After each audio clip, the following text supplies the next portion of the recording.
Boa tarde, bem-vindos a mais um Rascunhos Econômicos. Eu sou o Léo. Bem, eu vou voltar a um tema que eu pretendo ficar muito tempo sem falar sobre isso aqui no canal. Por quê? Porque o nome do canal é Rascunhos Econômicos, não é Rascunhos Financeiros, ou não é Rascunhos Financistas, ou Rascunhos Rentistas, certo? Eu sou o Léo, sou economista e eu trato nesse canal de economia como ciência. Ah, Léo, economia não é ciência, tá bom? Cada um com a sua opinião. Eu só não sou obrigado a ouvi-la, né? Como você também não é obrigado a ouvir a minha, certo? Bem, hoje nós vamos tratar pretendo que seja o último dessa série, né? Que eu coroei, né? Eu fiz alguns vídeos sobre economia financeira e sobre economia financeira no Brasil, né? Tratei do orçamento, tratei da, tratei do problema dos juros, né? E de como os bancos não ganham, não são tão rentáveis quanto nós possamos pensar. Né? Ah, Léo, mas eles são. Ah, eu fiz uma conta ali de lucro por cliente e comparei com outros países, tá bom? E não só países de primeiro mundo, certo? Bem, e no vídeo que eu fiz sobre a Selic a 14,75, foi o vídeo mais bem sucedido do canal até então, e eu tenho que fazer um meia-culpa. Eu acredito que eu não fui muito claro que aquele vídeo era uma análise macroeconômica e não uma aula de investimentos, certo? E vejo que há dois problemas. Um problema meu, né, de que eu não fui claro, mas que isso não aconteceria, por exemplo, numa faculdade de economia ou num grupo fechado, não fechado, mas que estivesse bem claro que era um grupo de estudos econômicos. Né? Eu entendo que as pessoas que gostam de finanças olharam aquilo e falaram: ele está falando de números, ele está falando de juros, então nós só podemos pensar em nosso rico dinheirinho, né? Porque no YouTube, quando se trata de economia, é sempre sobre o rico dinheirinho. E aquele vídeo, acredito por isso que aquele vídeo foi tão bem, né, no termo de audiência e de interação e de ódio à minha querida pessoa, por um detalhe. Grande parte dos ditos investidores brasileiros, né, principalmente desse ambiente de YouTube e outras redes sociais, eles vivem uma ilusão. Uma ilusão de que é possível viver de renda. E eu vou tratar de um conceito macroeconômico, né, de investimento e um termo econômico, né, que seria até dicionário de economia, que é poupança. E eu vou mostrar para vocês que, quando eu falo que o Brasil é um país difícil e que quem puder saia, né, vocês acham que eu sou fatalista, que eu não sou patriota, que eu não sou nacionalista. Veja, todos esses adjetivos eu gosto. Né? É bom você ter memento mori, né? É bom você saber que as coisas não estão bem. É, mas cuidado, você pode ficar louco. Sim, eu já estou. Eu já estou. Mas, veja, o que eu quero tratar aqui é a diferença de investimento para poupança. Né? E um problema de quase todos os investimentos brasileiros, né? Que não são investimentos, são poupanças. Bem, esse vídeo está sendo colocado primeiro para membros. No grupo de membros, né, no grupo, na opção membros aí do YouTube, né?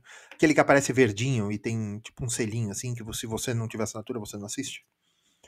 Lá nós temos lives, estamos começando aulas, eu e meu amigo, somos economistas. Nós vamos ter aulas fechadas para membros. Por quê? Porque é importante ter uma barreira de entrada, certo? Ali nós já temos algumas lives, nós temos projetos lives semanais. E dê uma olhada se te interessar, dê uma olhada em outras coisas do canal aí, porque eu acredito que essa abordagem de economia é uma novidade, dessa forma. Né? E finanças não é o tema desse canal. Tá? Mas se você gosta de finanças, se você é financista, me dá uns 10 minutos. Esse vídeo vai ter mais. Todos os vídeos aqui eu tento fazer do tamanho de uma aula de faculdade, 50 minutos. Tá? Me dê uns 10 minutos. Né? Perdei todas as ilusões, vós quem traz. Certo? Me dê uns 10 minutos que eu vou alugar um triplex na cabeça de vocês. Certo? Quando eu falo, eu lembro de Guarujá, quando eu falo triplex. Mas enfim, vamos lá. Investimento é diferente de poupança. Tá? Primeiro de tudo, vamos entender o que é reserva de valor. Léo, que poupança você está falando? Você está falando da caderneta de poupança? Não. Poupança é um termo macroeconômico, né? Até do básico de economia, né? Para você é do jargão técnico de economia. Poupança é reservar valor intertemporalmente. Léo, o que diabos é isso? Em janeiro de 2020, data ruim, né? Bem, enfim, em janeiro de 2020, vamos supor que você tinha 5 mil reais de salário, né? Depois das suas despesas, sobrou 1.000 reais. 1.000 reais, certo? Esses 1.000 reais, na época, né, você conseguia comprar para o seu consumo, o equivalente a 2 compras de supermercado. Certo? Léo, que unidade é essa? É uma unidade de valor. Você conseguia comprar 2 compras de supermercado. Então, 2 SM. Tá? Esses 1.000 reais equivalia a 2 SM. E sobrou 1.000 reais. Depois que você pagou o aluguel, ou pagou a prestação da casa, ou ajudou na casa se você vive com seus pais, seus amigos. Enfim, cada realidade é uma realidade, certo? E aí, você conseguiu ir poupando esse dinheiro agora para janeiro, né, de 2025.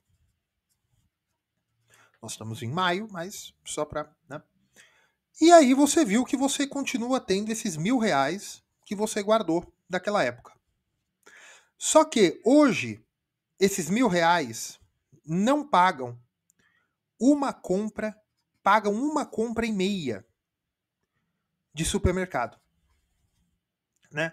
Ou seja, 1.000 reais em janeiro de 2025 vale coisa de 50% a menos do que 1.000 reais em janeiro de 2020 para o seu consumo.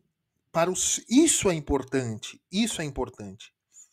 Para o seu consumo. Porque aqui o que eu estou colocando é a utilidade, ou seja, para que ele vale. O que é útil 1.000 reais em janeiro de 2025 é 50% a menos do que era em janeiro de 2020. Certo? Certo. Então, você precisaria de ter 1.500 reais. Léo, isso é conta de padaria, é mais, né? Porque 50% sim, mas vocês estão entendendo, tá? 1.500 reais hoje, para que esses 1.000 reais que você deixou de consumir em janeiro de 2020 valessem a mesma coisa. Léo, é inflação? Sim e não. Porque, veja, quando você poupa, o que você está fazendo é guardar valor temporalmente. Né? Deixa eu pegar um papelzinho aqui. Por isso se chama rascunhos econômicos. Né? Nós chamamos de beta. Né? É quando é a preferência temporal. O que é ter preferência temporal? Eu não vou gastar. É a utilidade de consumir ou gastar hoje ou no futuro. Quando você poupa, você vê que o beta, né, é de você guardar o que você tem hoje para gastar ou ter no futuro. Então, quando você guarda dinheiro, você tem uma preferência temporal do futuro. Quando você utiliza o dinheiro hoje ou quando você toma empréstimo, você tem uma preferência temporal imediatista. Como assim tomar empréstimo? Quando eu estou tomando empréstimo, por exemplo, eu pego 10 mil reais emprestado para pagar 500 reais durante 2 anos, certo? 500 reais por mês durante 2 anos, vai dar uns 12 mil, 20, tá baixo os juros ainda, padrão brasileiro, mas enfim.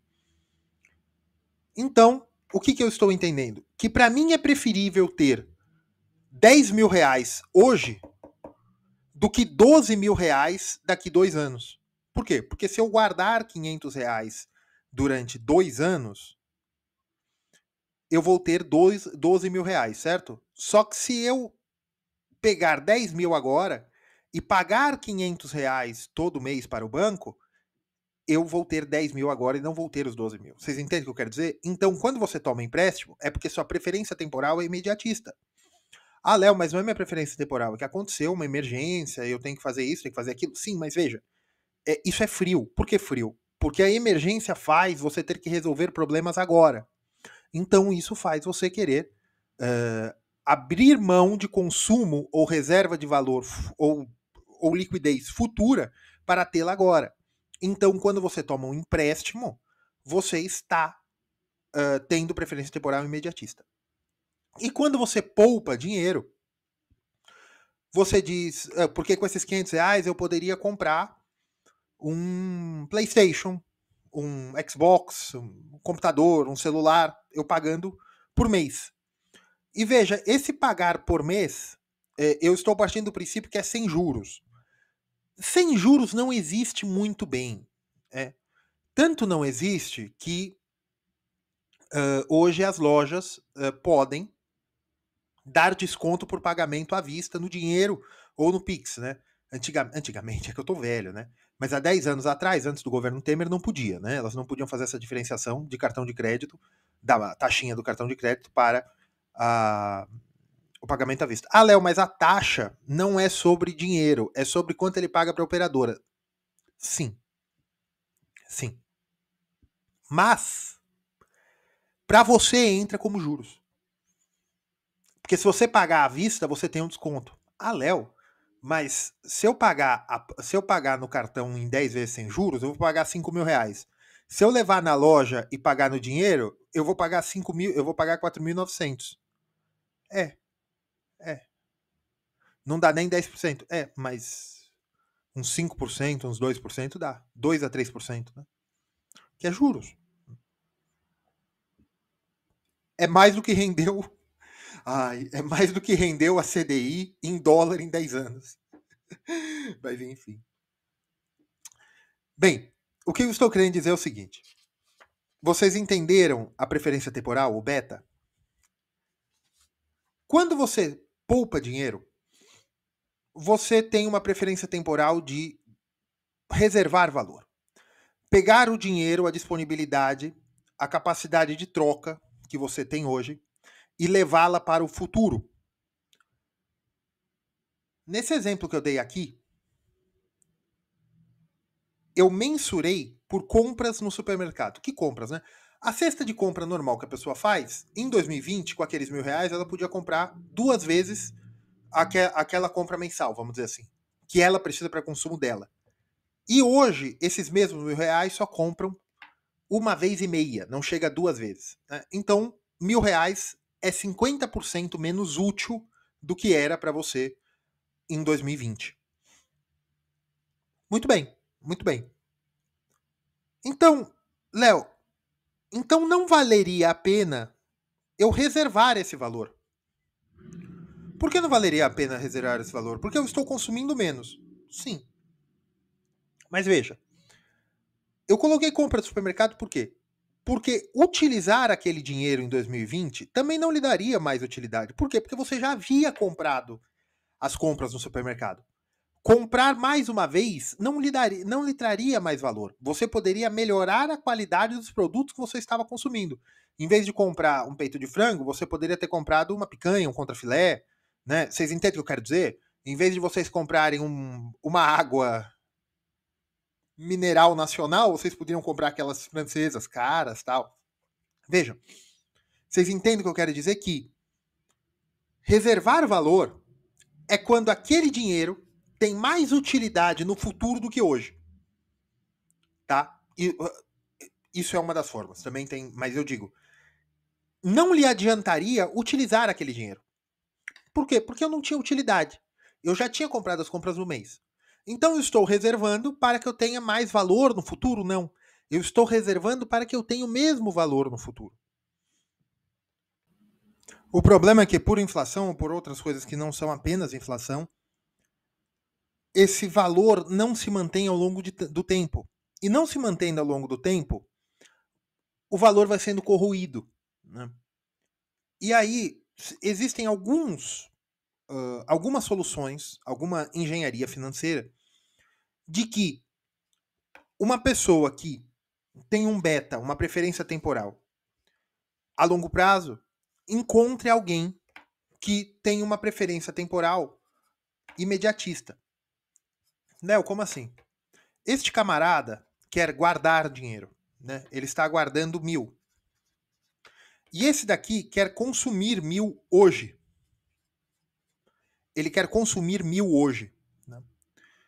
Porque ele precisa resolver alguma coisa, ele quer fazer uma viagem, ele precisa de 1.000, mas ele não tem. Esse daqui tem, mas não precisa, ou não lhe acrescentaria em nada consumir mais R$ 1.000, mas ele tem. O que ele faz? Através de uma coisa chamada banco, essa pessoa que nós chamaremos de verde deixa R$ 1.000 no banco e o banco promete pagar 1.000. Vamos falar CDI.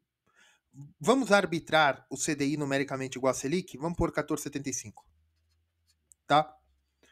Então, o banco diz, seu verde, deixa aqui os seus 1.000 e que eu te devolvo daqui 12 meses 147,50.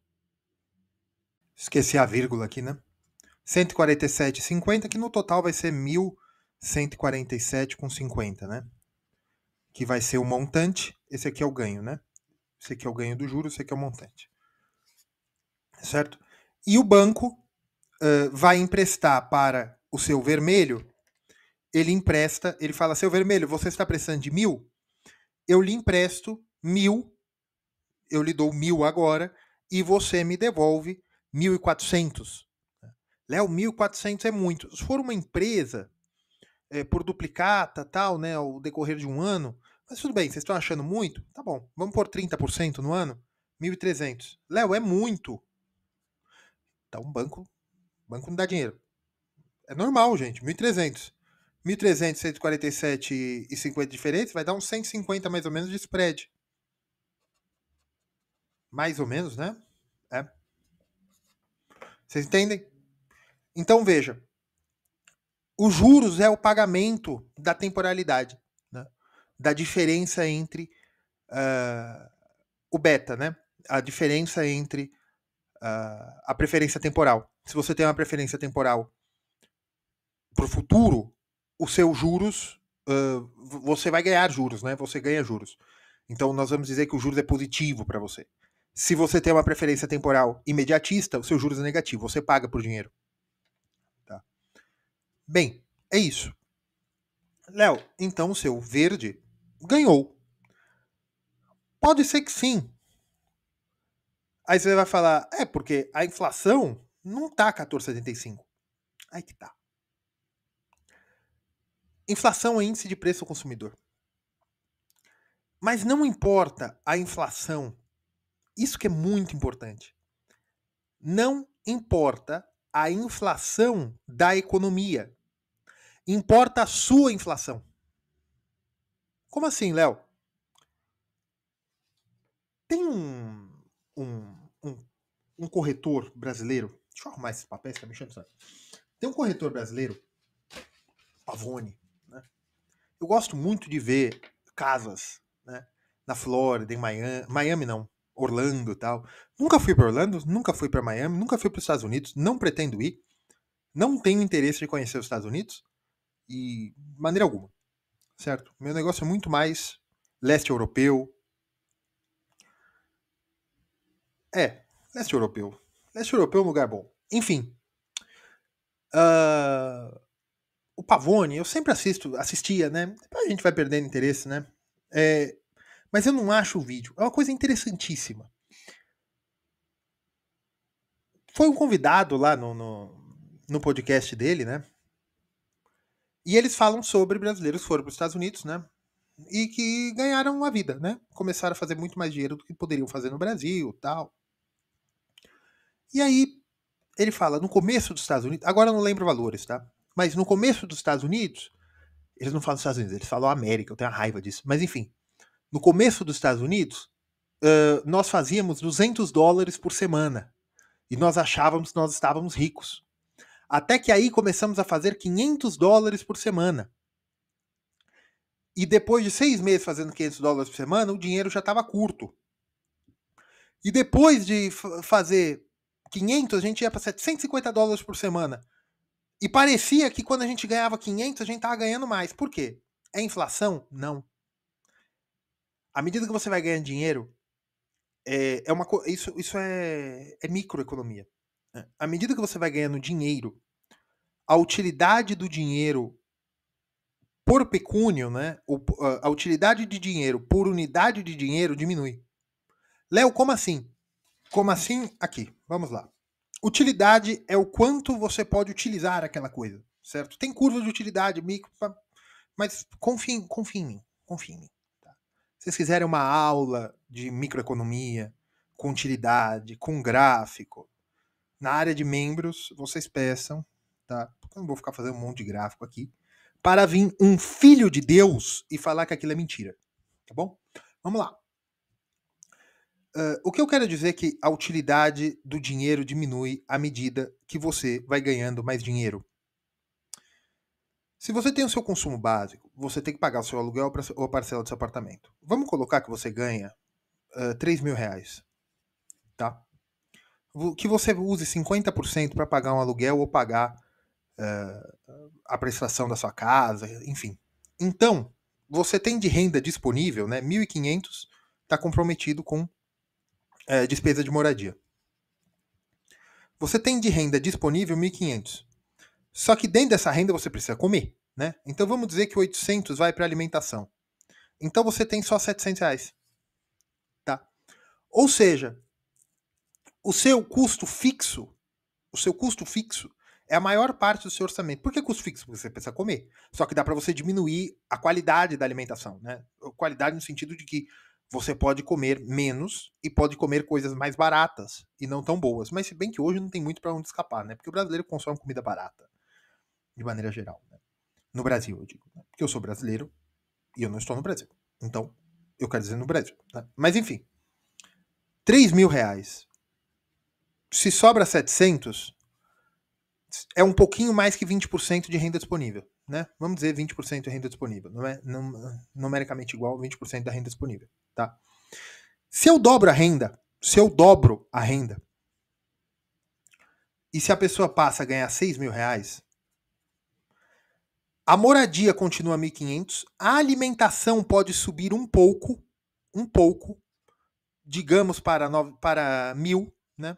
Ela sobre 10% seria 80, então ela sobe um pouco mais de 20%, então uns 25%, e vai para 1.000. Só que o seu salário dobrou, né? Então vai para R$1.000. Tá, aqui é 2.500, né? De renda bruta. Léo, mas tem um monte de coisa que você não está contando. Mas eu estou fazendo um exemplo, tá? 2.500 de renda bruta, só que agora ele tem 6.000 menos 2.500, também conhecido como 3.500. Veja, ele tem de renda disponível mais do que ele tinha de salário. Aí ele fala, tô rico, tô milionário, certo? Certo. Porque, veja, antes ele tinha de renda disponível 20%. Agora ele tem de renda disponível, mais de 50% do salário. O que ocorre? Os primeiros meses, esse dinheiro vai naturalmente sobrar. Por quê? Porque ele está consumindo ainda a utilidade, a maneira que a pessoa, que o consumidor, que o cidadão, que o filho de Deus olha as coisas, ele ainda olha com um poder de compra de R$700, que era 20% do salário que ele tinha. Agora, ele está começando a entender que ele tem um poder de compra de R$3.500. E aí, ele vai aumentando o padrão de consumo dele e a utilidade das coisas. Já começa a passar no mercado, não ficar devolvendo coisa para prateleira, né, para gôndola. Já começa a colocar produtos que seriam supérfluos, né? E aí, esse dinheiro começa a não sobrar mais tanto quanto sobrara. Por quê? Porque antes, com a utilidade de com R$700, ele tinha uma utilidade 1. Ou seja, ele estava satisfeito. À medida que sobra R$3.500 de salário, ele tende a se satisfazer com esse valor. Esse valor começa a ficar curto, até que a utilidade dele chegue numericamente igual a 1 novamente. Então o padrão de consumo dele se elevou. Por que o padrão de consumo dessa pessoa se elevou? Porque antes, com R$700, ele estava satisfeito. É lógico que a gente sempre quer ganhar mais. Sempre. O Elon Musk quer ganhar mais, o Bezos quer ganhar mais, eu quero ganhar mais, todo mundo quer ganhar mais. Se você não é um monge, um imã, um monge católico, um imã, um monge ortodoxo, ou um monge budista que fez voto de pobreza, você sempre quer ganhar mais, certo? Ou outro tipo de cultos a qual eu não abrangi, mas posso abrangê-los, certo? Bem, a utilidade tende a 1. Por quê? Tem um documento muito bom de economia política, né, feito por uma instituição que é dona de um monte de universidades. Boa parte da produção científica mundial vem dessa instituição. Mas a instituição em si não é nem política nem econômica, né? E tem um documento muito bom, muito bom, muito bom. E esse documento diz que a satisfação do homem não tem limite. E é verdade, né? E veja, à medida que a pessoa vai ganhando mais, ela vai gastando mais. Seja pelo cálculo da utilidade, do padrão de vida, como outro cálculo muito interessante, que é o seguinte: R$700 que ele tinha livre eram 17% da renda dele. Da renda. Tá? Que eu já tinha calculado aqui. Agora, esses R$700 sobre uma nova renda de 6 mil é 10%, é 11% da renda.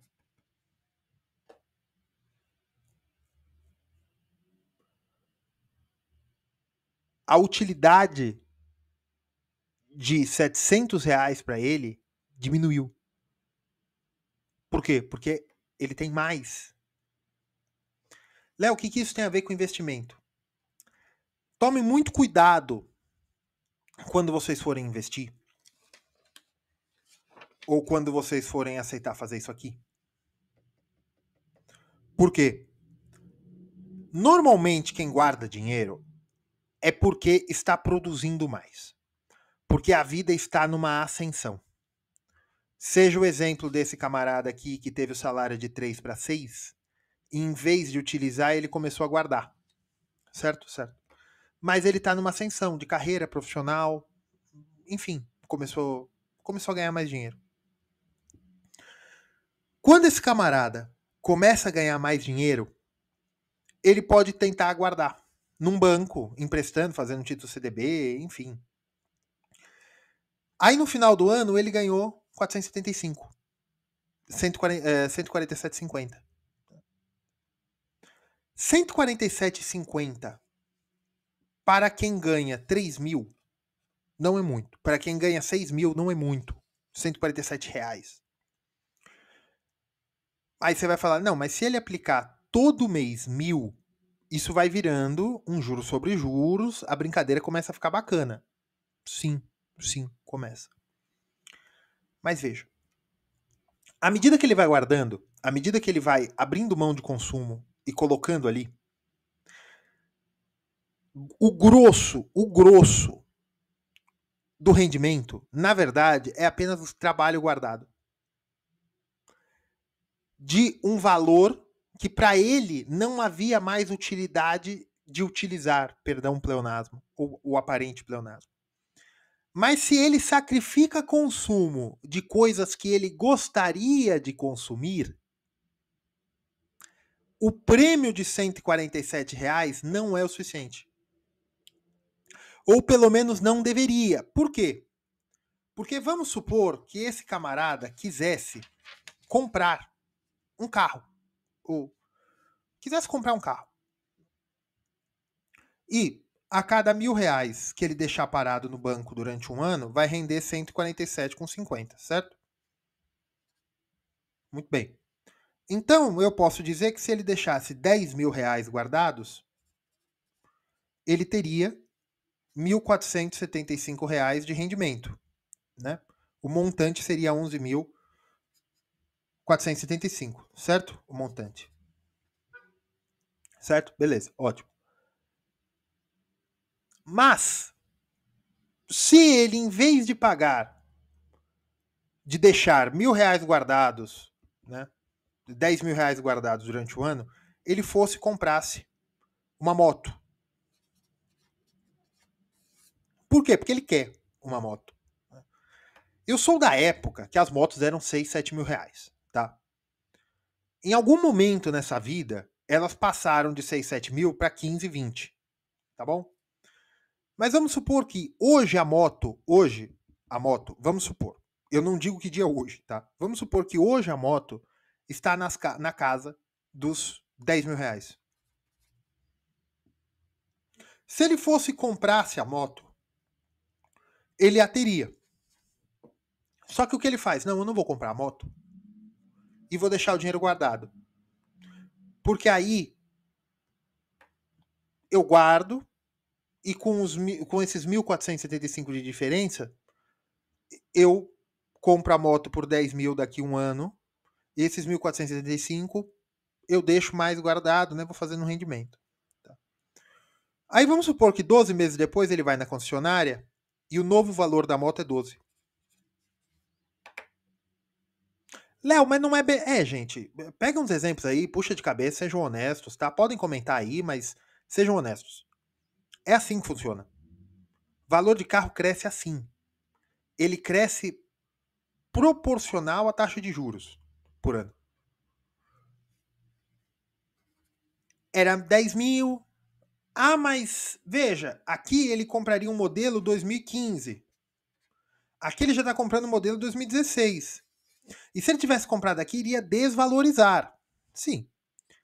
Só que o importante é o seguinte: esse dinheiro que ele deixou guardado no banco não pagou a inflação do quê? Do bem que ele queria consumir. A inflação dele. Não a inflação geral da economia. Não existe economia como abstrato. Existe economia pessoal de cada pessoa. Desculpe o pleonasmo novamente. Existe economia individual. Né? A sociedade é feita de indivíduos. Então, tem duas vias em que a inflação ou juros não pagam esse atrasar de consumo. A situação em que a sua renda pessoal aumentou muito e agora aqueles R$ 100.000 que eu deixei guardado e que me renderam em 3 anos, me renderam 40%, eu tenho R$ 140.000. Mas eu deixei guardado 100 mil. Antes eu gastava R$ 10.000 por mês. Eu ganhava 10 mil. Vamos supor que você guardou 100 mil em 2022. Mas a vida andou para frente e aí você, em 2025, em 2024, você pôde resgatar 140 mil. Você fez um baita de investimento, me pergunte qual, mas tudo legalizado, certo? Você ganhou 140, você ganhou 40 mil. Só que em 2022 você ganhava R$ 10.000 por mês. Então você tinha guardado 10 meses do seu salário. Beleza? Beleza. Mas a vida andou para frente. Em 2024, você está ganhando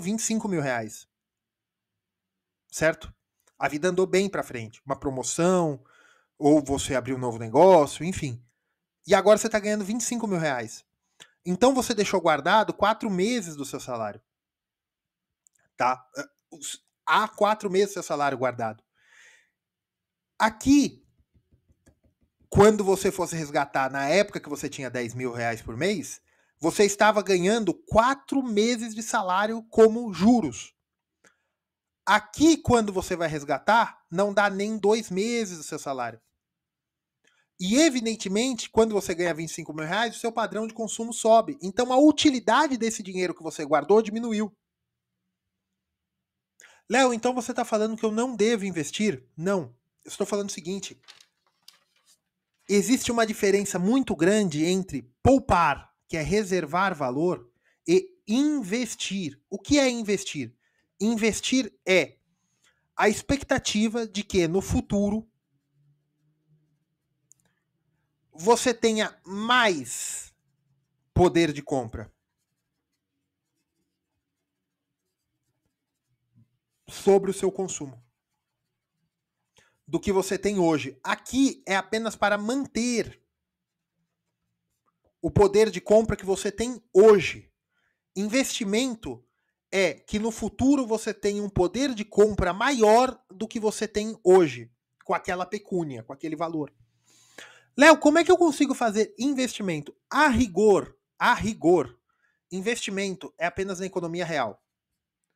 Léo, você está falando que investir em Selic ou em CDB não é investimento? Não, a rigor não é. Por quê? Porque se o que é investir na Selic ou no CDB? O que é investir em um CDB que paga CDI, que é atrelado a Selic? É um banco te dando o valor dos juros que uma empresa pagou ao banco através do spread. Então, você obrigatoriamente está ganhando menos do que o aumento de rendimento da economia real. Então, a economia real, por definição, para conseguir pagar aqueles juros, tem que pagar um rendimento maior do que a sua reserva de valor. Ou seja, a quantidade de bens reais na economia, por definição, tem que subir numa taxa maior do que um CDB, um CDI, um CDB que pague CDI, do que um título de crédito do agronegócio, enfim. Léo, então não existe investimento além de abrir uma pizzaria, uma padaria? Existe. Investimentos lastreados na economia real. Como? Investimentos em imóveis. E aqui, tanto em securitização como em construção mesmo. O que é securitização? Fundo imobiliário, né? É um fundo de securitização. Existe um imóvel, o imóvel é transformado em papéis e você ganha a participação do imóvel real, né? Do rendimento do imóvel real. O imóvel é um capital. É um capital para esses fins, né? O rendimento desse imóvel real, ele te paga uma renda, que é os aluguéis, né? Que é a renda do fundo de investimento em imóveis. Não, então você está falando para investir em fundo de investimento em imóvel? Não, não, não, não. Eu não faço dicas de investimento. Eu estou falando o que é um investimento e o que é uma reserva de valor. Reservar valor é deixar na economia financeira. Investimento é aplicar de alguma forma na economia real, mesmo que por meios financeiros. Quando você investe em bolsa de valores, é um investimento real. Léo, mas pelo amor de Deus, bolsa de valores, eu tenho muito risco. Eu tenho isso, Sim, meu amigo, veja. Se você tem risco, é porque não há reserva de valor. Se não há reserva de valor, você está invertindo capital numa empresa. Falei como Luiz de Camões agora. Invertir capital é se aventurar. Você está fazendo um investimento.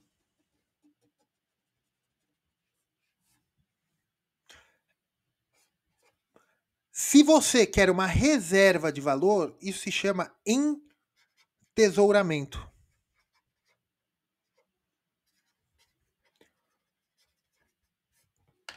Isso é rentismo. Isso é investimento. Investir é tomar risco. Ah, Léo, mas eu tomo risco. Eu tomo risco. Porque eu subsidio o Tesouro Nacional comprando títulos do Tesouro Nacional e isso é risco. Veja. Ir combater um incêndio é perigoso. É um risco. É uma aventura. Certo? Aventura no sentido antigo da palavra. E podem ocorrer fatalidades. Muito bem. Isso é se expor ao risco. Você virar um bombeiro, um policial. Você ir cortar a grama no jardim é perigoso? Não. Ninguém é um super corajoso por fazer isso. Mas evidentemente que há riscos, porque é da vida, certo? Então, existem os riscos intrínsecos à atividade do entesouramento. Você deixar o seu valor entesourado, ou seja, criar um tesouro, uma reserva de dinheiro, tem os riscos daquilo ser tomado por quem tomou emprestado, né? Daquilo nunca mais voltar. Isso é um risco. Mas o risco do investimento é o risco da empresa, empresa no sentido antigo, né? Das grandes navegações, das empresas das cruzadas, da empresa da Rota da Seda, né? A empresa no sentido odissênico da palavra, né? É o risco de não dar certo. Aqui é o risco de passarem para trás, aqui é o risco de não dar certo. Léo, mas não tem como eu investir no Brasil, não vale o risco. Aí tudo bem. Só que saiba que você não é investidor. Você está se entesourando. Léo, você está falando que está errado eu me entesourar? Não. O dinheiro é seu. Né? Uma infinidade. Infinidade não. Faz 100 anos que essa questão moral foi fechada. Que é o seguinte. O dinheiro que você tem. Eu entendo que eu estou falando com pessoas honestas. Então, o dinheiro que você tem é o pagamento do seu salário em forma de dinheiro que você foi acumulando. Tá? Seja direta, seja indiretamente. Ou, ah não, Léo, mas eu sou herdeiro. Seus pais, seu tio, seu avô, se você casou com uma idosa rica e herdou dela, foi o salário dela também, se você casou com um idoso rico, também, não importa. Se você conseguiu legalmente, eu entendo, a priori, de que é a reserva do salário de alguém, que você se entesourou. Mas entenda o seguinte, quanto mais você ganha, menos aquele entesouramento lhe ajuda. Por quê? Porque o seu custo de vida e sua utilidade aumenta. Fora a inflação monetária que ocorre no mundo. Mas a utilidade também corrói o tesouro. Tá? O ser humano tem uma capacidade enorme de se entediar. Como você pode fazer para ganhar mais em escala? Primeiro, o trabalho. Né? Porque o tesouro, o dinheiro, vem da produção física, né? do trabalho. À medida que você vai ganhando dinheiro, e veja todas essas pessoas em todos os ambientes que são grandes investidores, eles ou são, ou porque eles reservaram quantidade o suficiente do próprio trabalho, ou porque o ato de investir, mesmo que no mercado financeiro para eles, é um ato de trabalho e de esforço. Eles conheceram muito bem o que estavam fazendo. Mas aí é investimento. Léo, e investimento financeiro? O que eu posso fazer? Eu não estou falando o que você deve fazer. Eu não estou falando o que você tem que fazer. Eu estou falando o que você... Qualquer coisa que você faça, eu estou dando o nome. Mas o que eu quero dizer é o seguinte.